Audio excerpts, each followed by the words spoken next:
One of these guys is cat obsessed, and both of them are hilarious. Steve Lemme and Kevin Heffernan are here.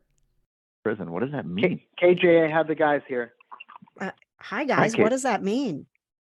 I don't know. What does it mean? What does it mean?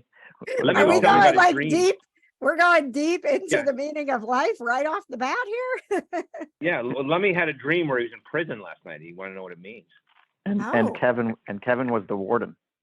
Oh, well then, I mean, as interpretation would go, it sounds like, maybe, Kevin, are you holding Steve against his will I don't with know. something? It might be an unhealthy relationship that we have. I don't know.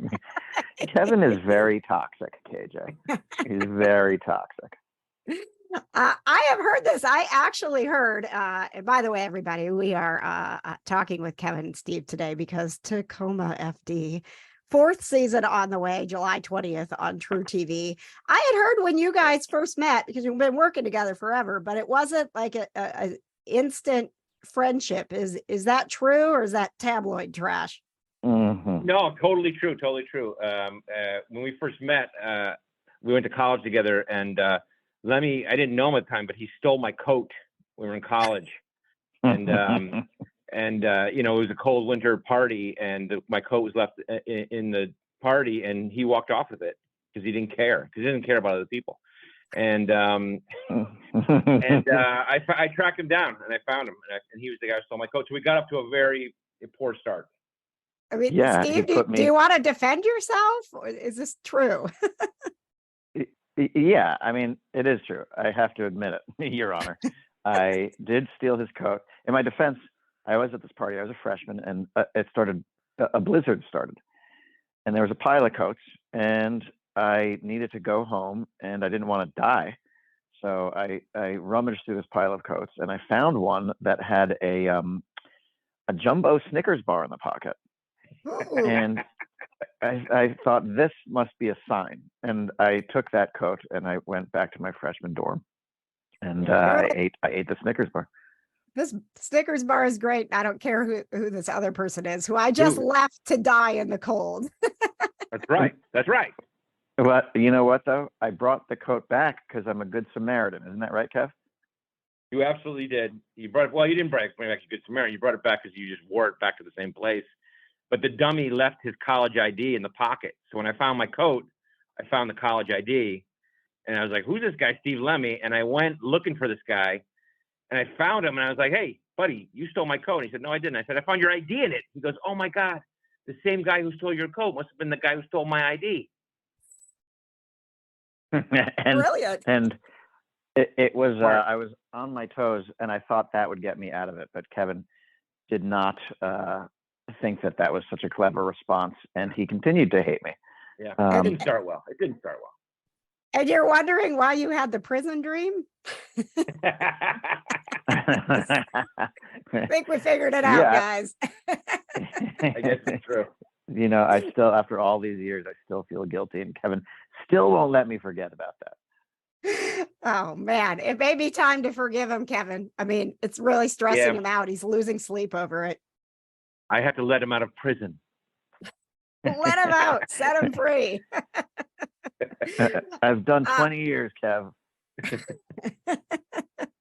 Let's talk about that. 20 years together. And I know that, there was a lot of pitching that went on, a lot of ideas, different TV shows, and Tacoma FD was the one that, that stuck. And 4 seasons in, did you guys think you were going to be able to really have this big, long career in comedy and be able to do so many of these projects? No, I mean, we never thought we'd go this far. I mean, we were just college kids who cracked jokes together and were doing live comedy shows, and it just kind of grew from there. And then we were very lucky. There are things in our career, like we made the movie Super Troopers and movies like Beer Fest that, got us this audience and allowed us to make this TV show. And we just kind of keep it going, Well, and let's talk about, the show is, based on firefighters, obviously, sitting in Washington where there's the most rain is going to lead to the comedy. But you You have, and do you continue to work with firefighters to get some of your inspiration for the show? Absolutely. It's funny because the more firefighters we meet, the more stories we get. Because every firefighter, it sees the craziest thing every day. And so, and everyone from the rookies or probies, as they're called, up to the chiefs. When we meet them, they'll all be like, "Oh man, our station does this," and they have incredible stories. And Kevin and I were talking about it yesterday. That's the thing about this show is the material continues to grow, and as we get to know our characters more and more, we're able to write so much more stuff for them. So we hope this show goes on forever. Can you share some of the maybe some of the most ridiculous stories that were true that you actually were able to bring into the show that that are some of the funniest moments? Yeah, I mean, we've done a bunch of things, over the years. We're just constantly taking the stories that we have a technical consultant who's my cousin, who's been a firefighter for 28 years, and he just gives us these stories. And one of the ones this season, which is fun because we got a bunch of great guest stars, is he just told us a story about sometimes multiple shifts have to huddle together in the fire department if things are very busy. You'll have too many guys in the fire department, over the weekend or whatever. And we wrote this story about us, with another crew of firefighters who are actually our doppelgangers. And we went out and got a bunch of great actors to join us. David Arquette is in the episode. He plays Steve Lemme's twin. and we got Dexter Loomis from the WWE, who's kind of a big muscular guy who plays the twin of our big muscular guy. And it was just based on the story that Bill told us about. Sometimes you have got to get together other shifts, and we just came up with this episode, and it was a blast because we got to shoot this funny thing and have these other great characters come in and join us. Is it the same episode that Tony Danza is going to be in? No, that's a different episode. Tony Danza plays basically my guardian angel. We're doing It's a Wonderful World. Wonderful Life. It's a Wonderful Life. Excuse yes. me. It's a Wonderful Life. And so Tony Danza is my version of Lawrence the Angel. And that was an amazing experience because he's somebody we grew up watching on Taxi, and then Who's the Boss, and all of the movies he did. And so it was really cool to have Tony Danza come in. Oh my gosh, that is cool. And this is, I wasn't sure if I was going to bring this up, but the listeners were like, you have to tell them what's going on today. And since you brought up It's a Wonderful Life, it brings us into this Christmas theme. We kicked off, we do this every year. It's Christmas in July. And we celebrate the fine works of Chris Evans every year. And we have a Christmas tree with his face all over it. And we do watch parties. It's just, I don't even know where it came from, but now people expect it from us, right? So I have to ask you to chime in on Christmas in July and how Chris Evans, maybe with a movie or an interaction, has impacted your life, how you're celebrating him. That's hysterical because we've done that too. We've done Christmas episodes and we do them. I remember we shot one of ours right in the middle of summer, and it's kind of crazy when you're trying to be Christmassy in the middle of summer. But Chris Evans, he's one of the few guys, right, that played multiple huge characters in the Marvel universe, right? Yes, he played multiple. Yeah. Yeah, Nobody he's else has done that, of course Captain America. And I mean, this is, you guys are going to be like, hey, Chris Evans, you probably need to put this girl on your watch list. But I have a cat named Johnny Storm. I mean, that's there how deep things go here. So, why did he get to play two major characters? Why did he get two? Because he's that cool. Share he's the wealth. That cool.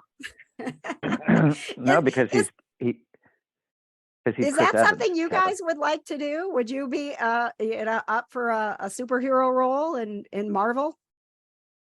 KJ, that's all we want to do. That's all we want. We a few years ago, I think, was it Marvel or DC? They posterized us and made us and sent us a a Tacoma FD superhero No piece of way. art where Kevin and I were really muscular with our mustaches, and we were like flying forward. And I have to tell you, it was the number one moment in my life. Oh my gosh. That's all I've ever wanted to see. But yeah, I mean, you need to follow up on that, man. Like, hey, how about there's plenty of Marvel Cinematic Universe projects going on right now. How do we get into that? God, Steve, you should be the new Captain America. Oh yeah, no, like the really scrawny old version of Captain America in a and look, the nice thing is these days with all the multiverse movies, really anyone can be a superhero. I mean, we saw it in the Spider-Verse. They've got like a little pig who's a Spider-Man. I mean, why not? Why not? Well, let's get back to the current projects. So we have Tacoma FD, 4th season on True TV, and it is premiering on July 20th. I know it's hard to talk about the future with everything that's going on with the writers, but are you hopeful, and does this season, without giving away too many spoilers, set us up for the possibility of continuing into a 5th season and beyond? Yeah, I mean, it absolutely does. We only end with cliffhangers. Even if we don't move on, we end with a cliffhanger, which is good. But no, I think it's the best season so far. And so, we hope, who knows what the landscape is out there, but we hope that, we get another season and many more seasons. But also we have other projects that we're going to do. We're still doing stuff with Broken Lizard. We have Super Troopers 3 that's going to, be ready to go very soon. And so, we'll just keep plugging. That is amazing. It's so exciting to, obviously everybody, that's listening, many of us found you through Super Troopers. So to have so many years of Super Troopers and another movie in the works has got to be so cool for you. Any other plans as far as, you've been to Indianapolis many times over the years. I've always appreciated that, to do any shows on the road, any kind of like stand up or anything like that. Well, I mean, that's if there's any silver lining to a lengthy strike, it's that we have some time on our hands. And Kevin and I are going to start getting back into podcasting, and yeah, we've talked about possibly writing a new live show and getting out there and doing some stand up again. So definitely Indianapolis would be in our immediate plans for sure. We would love that. And Steve, one more question, because along with this show, I'm also the kitty correspondent for Pet Pals TV. So anytime there's like a way to bring up animals and adoption and things like that, I got to do it. I know it's been a while back that you did a project and worked with Pet Finder and really kind of brought adoption to some awareness. Do you have pets? Is that something you continue to be passionate about? I grew up with cats, and Yes. we adopted little farm cats, and actually my character in Tacoma FD is a cat lover himself. Yes. And I've had cats in California, and we are currently figuring out how many cats to get for our 2 sons. It's funny because I love cats, and like there's the world is sort of divided, kind of like the Rolling Stones or the Beatles, Coke versus Pepsi, Burger King versus McDonald's. It's cats versus dogs, and I'm a cat guy. Now I love dogs too, but cats to me, like I can hang out with cats. I can watch cat videos. Like cats are really good for peace of mind, and they're cool. Look, and dogs are also great for peace of mind, and they're cool too. It's just a matter of like, it's a personality type for the people of which animal they are going to choose. But yeah, I love pets. I think everyone should have a pet. You are speaking my language. I'm the same way. I'm always like, don't put me in a corner. We've got 5 cats here.